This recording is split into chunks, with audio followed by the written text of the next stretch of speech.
So rarely do foreign TV shows break into the American culture mainstream, it just seems to be too much of a subtle barricade, the added incorporation of subtitles or dubbing. I also fall into this trap, but I have indeed seen the staples of various forms of content, the best of a genre, but only the best. Example, I, like many others, have seen the anime Death Note. It seems to be one of those very few different types of content to break into the mainstream. A show or film has to be really good to achieve this, like overwhelmingly phenomenal. I recently watched the film that won all those awards last year, Parasite. It was pretty good, and it definitely dipped its toe into the North American mainstream as well. I say all of this because I'm here today to discuss a TV series so well constructed, so expertly crafted, and so intricately thought out that it did manage to breach this mainstream divide in its final season a bit. It helped that it was on Netflix and that it likely takes inspiration from plenty of its predecessors, while also being one of the most original shows ever conceived. Before I can get to my thoughts on the ending and how one goes about solving infinity, I do feel I have to keep explaining it a bit for those who haven't seen it. Remember, skip to that time if you've already seen all of Dark and want more of an analysis than a review. Otherwise, don't, because Dark was good enough to break into the mainstream. For those who haven't seen it, and like many people unconsciously avoid shows with different languages, I am here to tell you, this is that one golden exception. It got last place on a massive poll I did, and I'm still covering it. It is exceptional. It is the golden exception for the sci-fi side of fictional drama serials. In fact, out of all fictional drama shows ever created that take place over the course of multiple seasons, so like a series, Dark is insanely high up there in terms of audience opinion. Like, if you go on IMDb and check out all the shows that mainstream enough to get the right amount of solid, accurate ratings, Dark is actually number one. Yes, if you average its episodes, which is the reliable way of going about it, the top 5 mainstream fictional drama serials presently are, from worst to best, Daredevil, Breaking Bad, Mr. Robot, Person of Interest, and lo and behold, at the top of the list of what your average person considers a drama series, Dark. This is all me trying to convince you into watching it so that you'll understand what I'm trying to theorize on here. Dark is good, as in the best TV show ever good, by average audience opinion and by my own as well. The subtitles or dubbing kind of just become an afterthought when watching. It's bizarre how that works. So finally, for those who've still not seen it, what exactly is it about? Well, until I get to the theory segment, I'm not going to spoil it because I couldn't even really do it if I wanted to. But I'll try and explain the premise, which is only very light on spoilers. Okay, so basically it's about time travel, but the show takes time travel and pushes it as far as the concept can theoretically go. It does absolutely everything you can imagine with the bootstrap paradox style of time travel. This is the sort of time travel that deals with loops, basically. What happened always happened that way. If you go back to change something, it was always you who had inadvertently done it in the first place. Nothing changes. You caused what you were trying to prevent sort of time travel. Infinite loop, no origin. Kind of hard to wrap your head around, but essentially it's the same sort of time travel seen in the third Harry Potter movie, or more accurately, Season 5 of Lost.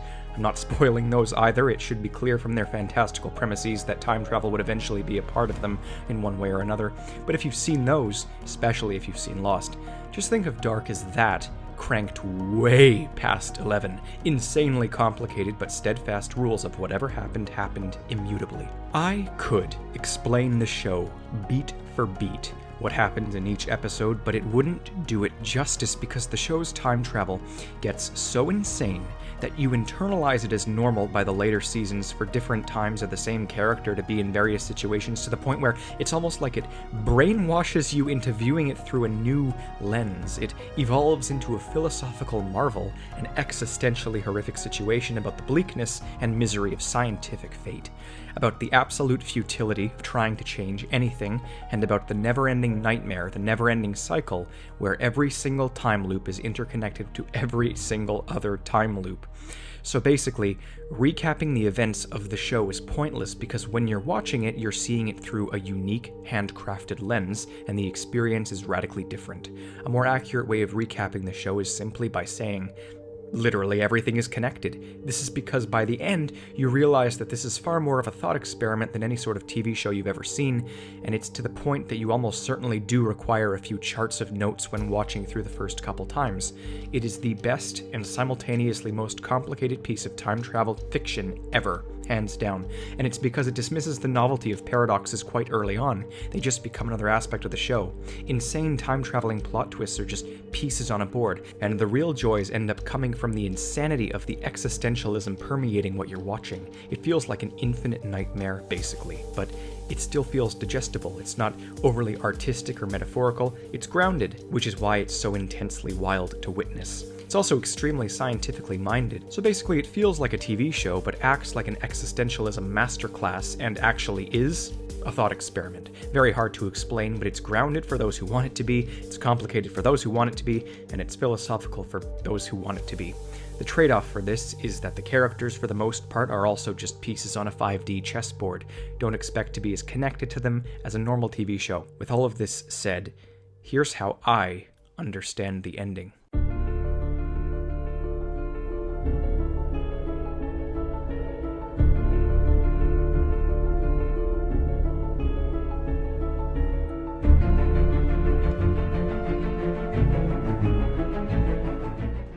Hello, I'm the Theorizer, and I hope if you're watching this now that you've seen the show, because I'm not going to be easing anyone into anything. It's a luxury that this show and anything that surrounds it cannot afford. Dark subreddit, don't rip me apart if I miss something in any of this theorizing. I know it's easy and satisfying to fancy yourself an expert on a piece of fictional content because I do it on a daily basis, but be cordial. I am just as intrigued and involved and dumbfounded by this show as you. I will naturally be discussing things others have discussed, but I can't let that stop me from discussing this. This video inherently probably won't have anything too new in it, but I'm trying to be organized and bring a few takes of my own to it. That's where this might get interesting, but everyone has their own takes, so do with that what you will. Where to begin? This show has so many areas that are important to look through, but I think we should discuss that one final mystery. What was different about the final cycle as opposed to every other of the infinitely similar cycles? I know it's already been done to death, but the question from the beginning of the show is essentially, how do you break free of infinity? And that same question stayed with the show right through its ending. Things got a little more complicated, a little more specific, but the question evolved into basically what suddenly compelled Claudia's action in the final cycle. I've read all the usual fan opinions on this matter for months. Reddit mainly, of course. There's the idea that technically the cycle is still going, but only in one of the two realities now created by Claudia's initial divergence. There's the idea that she gathered little amounts of information every single time and finally had enough knowledge in her notes to take action, which is what I initially thought, but again, infinity is infinity. So is it possible that there was in fact just a massive number of cycles, but still finite, with like ever so slight variations? Like truly slight? Like Jonas says, with the butterfly effect? Like in one cycle, the nature of an infinite reality eventually glitches and causes a leaf to fall where it didn't before, triggering something else and something else, eventually causing Claudia to take action a trillion cycles later. Again, this is just another idea. There's also the idea that it was never truly a paradox and that Adam and Eva were just desperate and obsessed with their own goals, and they used their free will to keep it going infinitely on purpose.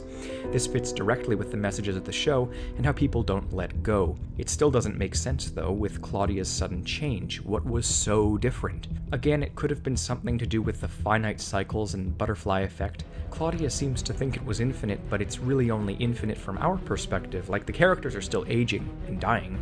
They aren't living out in eternal hell. It just feels that way from our perspective. Their torment was derived from wanting to save everyone from the apocalypse, and Adam's life was hell, which he wanted to prevent Jonas from having.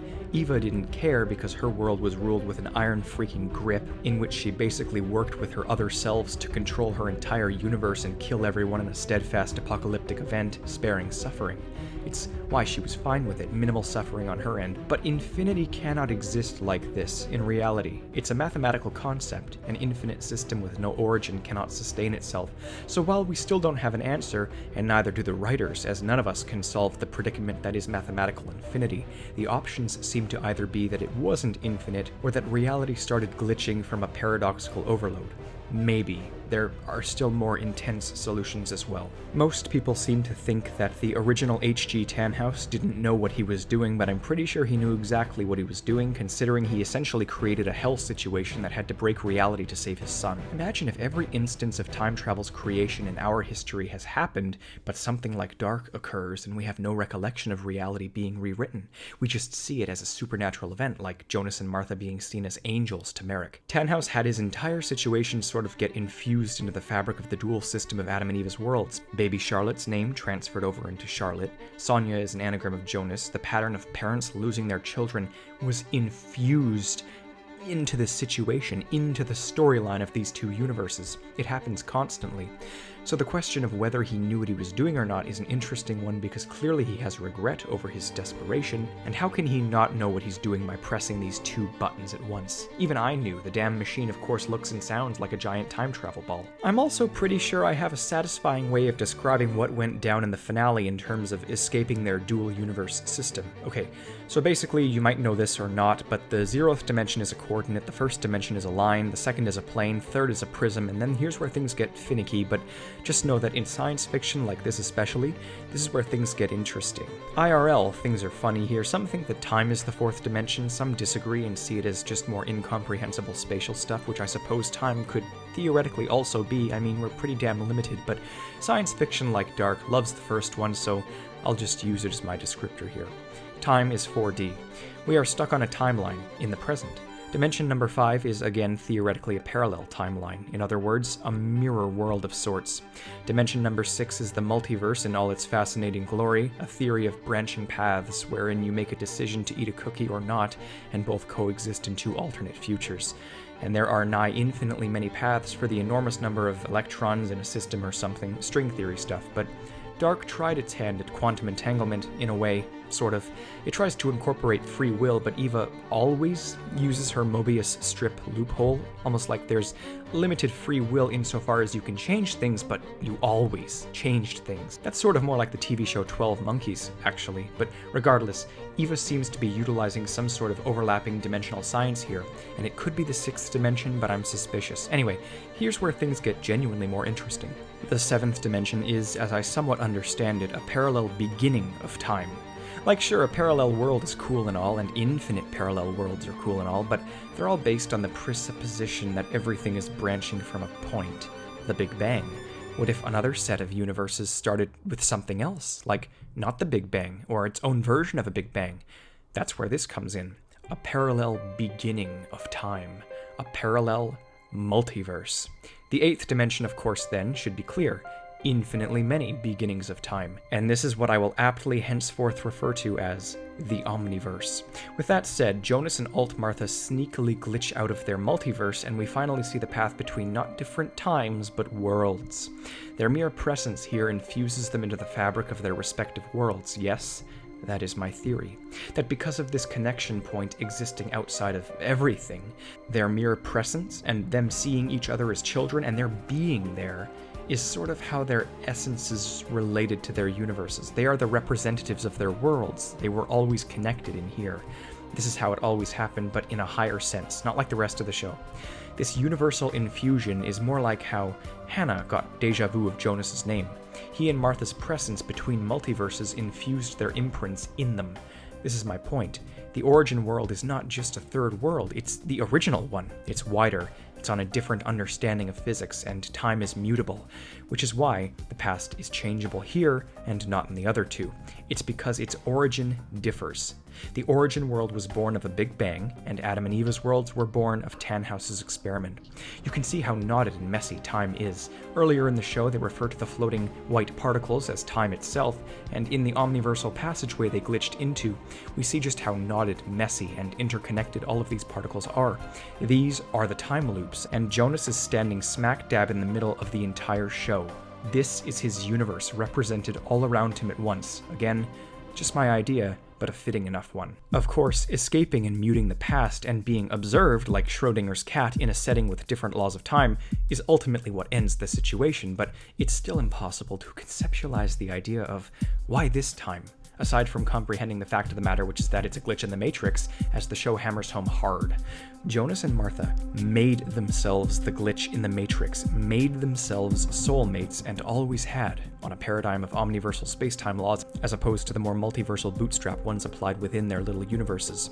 From the origin world's perspective, all of the loops and cycles in Adam and Eve's worlds would have all happened in a fraction of a second, and all the origin world saw was Jonas and Alt Martha popping up in the 70s to save Merrick Tannhaus. It's like the whole show is just a representation of the time travel event that saved his son, but it all happened in an instant. The whole thing was a glitch in reality, and from what I've thought, mixed with others, I'm pretty sure it was both an infinite looping and yet one loop as well that happened.